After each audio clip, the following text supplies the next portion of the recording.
Hey, good morning. It's Wednesday morning. I hope your week is going well. Now that we're here on Wednesday, we're halfway there, y'all. We're almost to the weekend. So glad that you're able to join us online for our morning reflections. I hope you can join us tonight for Bible study. Tonight we'll be continuing in our Class 8 Life Enriching Practices of United Methodists. Tonight we're going to talk about communion, one of my favorite subjects in the whole world to talk about. So I hope you'll be present with us for that. Joining us at stmlive.stm-umc.org/live.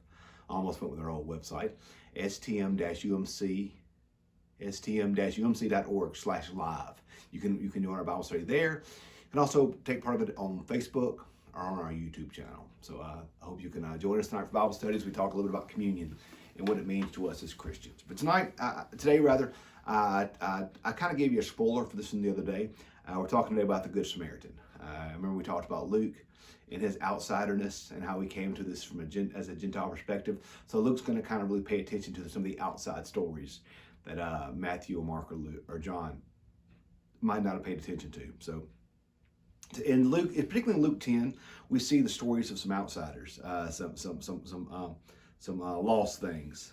So we're gonna see. I'm sorry, that's Luke 15 actually. Where Luke 15 is where you have the lost coin, the lost son, the lost you have a lost sheep. So the Good Samaritan, what we're going to read today is you're going to see see an underdog kind of play the main role here in the story. So we're going to read the Good Samaritan. It's found in Luke chapter 10, verses 25 through 37. Luke 10, 25 through 37. Where it says this. It said, "Just then a lawyer stood up to test Jesus. 'Teacher,' he said, 'what must I do to inherit eternal life?' And he said to him, 'What is written in the law? What do you read there?' He answered, 'You shall love the Lord your God with all your heart, with all your soul, and all your strength, all your mind, and your neighbor as yourself.' And he said to him, 'You have given the answer right. Do this, and you will live.' But wanting to justify himself, he asked Jesus, 'And who is my neighbor?'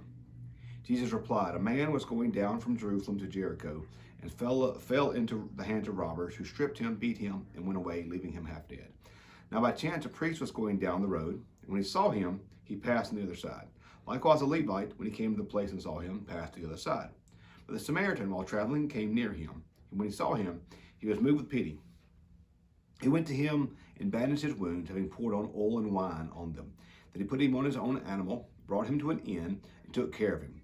The next day he took out 2 denarii, gave them to the innkeeper, and said, 'Take care of him. When I come back, I will repay you whatever more you spend.' Which of these 3 do you think was a neighbor to the man who fell in the hands of robbers?" He said, "The one who showed him mercy." Jesus said, "Go and do likewise." There's a lot going on in this passage, a lot going on in this story. But real quick, I want to talk about we have taken the concept of a Samaritan, and I don't think we really truly think about. It would not be hyperbolic to say for the Jewish audience that Jesus was teaching right now, in our context, this would be the story of the good Muslim. Because for the Jewish people, they regarded the Samaritans as idolaters. They didn't believe they worshipped God correctly. They would, because the Samaritans were the descendants of the Jews who were left when Assyria conquered the northern kingdom, and they intermarried with Gentiles, and the Samaritans were their children, and they did not worship God. They did not come down to the temple. They did not work to worship there. They worshiped God in the northern places. And the Jews regarded the Samaritans as idolaters. They did not see them as Jewish. They said they worshipped a false religion. I mean, they would have, just as we would say, well, Islam is not Christianity. It's a completely different religion, completely different understanding of just completely different religion. That's how we Christians would view Islam, by the way. So the Jews would view the Samaritans the same way. Samaritan religion was influenced by Judaism, but it wasn't Jewish.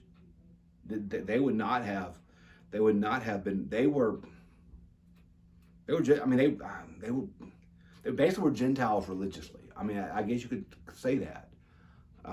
ethnically they share some similarities with the Jewish people, but religiously, the Jews would not have seen the Samaritan religion as a Jewish group. They would have seen it as something completely different. And so that's how they would have seen. And by the way, the Samaritans didn't like the Jews either. The Samaritans felt like the Jews were wrong. They didn't like the Jews either. So when you read the story, there's a lot of shocking things. So shocking that Jesus makes a Samaritan the hero. That for the Jewish audience that would have heard this, that would have shocked them to see a Samaritan as a good guy. That would have been insane. You would never tell a story like this with a Samaritan being the hero. Likewise, in real life, I don't know that a Samaritan would have shown mercy in this way to a Jew. Like, I don't know that they would have, because there was such tension and such hatred between the two of them. It would have been very, in real life, it was hard for the Jews to hear the story of a Samaritan being the hero. And in real life, if this wasn't a story that happened in real life, it would have been very difficult to think of a Samaritan being one to show mercy to a Jew. And I think this story is important because so many things. But, I mean, it shows us the importance of mercy. He says the one who's the neighbor, the one who showed mercy. It shows the importance of mercy even to those that are completely and radically different than we are. Even from those that just have a different worldview than us, have a different understanding, have a different belief system, that are just different. The Samaritan didn't stop and engage in the injured, and didn't engage the injured. The Samaritan never asked if the injured man deserved his help. He didn't ask he didn't ask where the injured man came from, what the injured man believed. He didn't ask any questions. He simply saw someone in need, and the Samaritan showed mercy to the person in need, not stopping to think if they deserved to be helped. Because mercy is not something that even thinks in terms of worth. Like, mercy doesn't see someone as unworthy of mercy, because all are due mercy and all are worth mercy, no matter what. So we see here that it would have been so shocking for the audience in Jesus' day to hear the Samaritan being seen as the good guy in the story.